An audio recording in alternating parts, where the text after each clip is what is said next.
Kublai shibun ye pibaro ki wujud sengtenat ban pejakaneka video hakaneka channel te mentah hakaneka video nganwan ra ya ki job notification balap la da ka power grade yang mentah ki post jong ki junior technician trainees ki bri haki electrician te pejakaneka video ngan bata di telepi ya baro ki jinun kam jong ki post balap la da ka power grade te perlu ada video iba dang thamai hakan ke channel sengawa na ila ya kan ke video pat kumjuru ban subscribe ya kan ke channel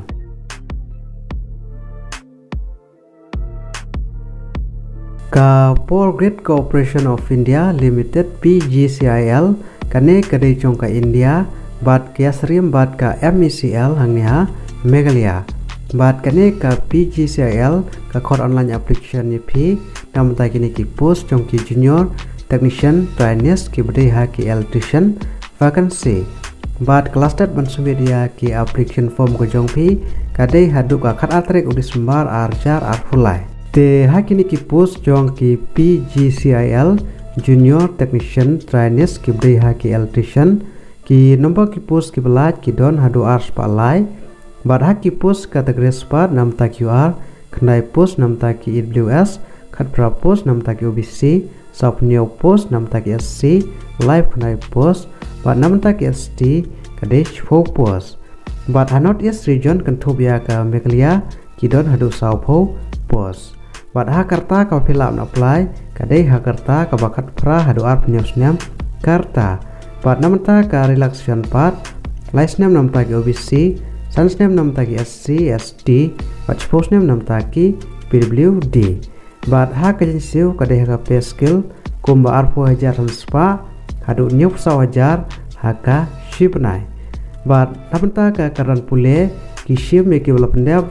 lengba ka ITI electrician pass ha ka electrician trade na kono ka recognize technical board lane institute bat ha ka higher qualification pidei bandon ya ka higher technical qualification kum ki diploma ha ka BE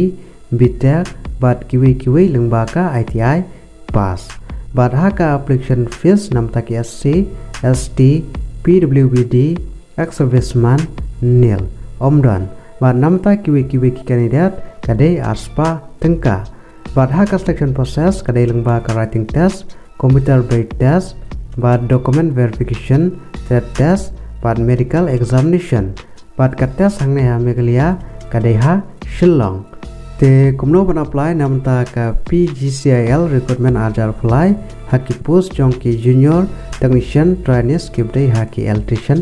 job te perlu ada pikwa ban apply ya kini ki post fill up na apply online lengba ka PGCIL recruitment portal na do ka arf artrek November ha do ka khat artrek Desember arjar arfulai bat kaling ban apply ngalabu a description jong ka video sewa ban check ya ka te perlu ada pidon kano kapat ka bapim percaya bah sewa ban komen hakaneka video te perlu tangki ni jimte hakaneka video pat ngine pitpat haka weka video kublai shibun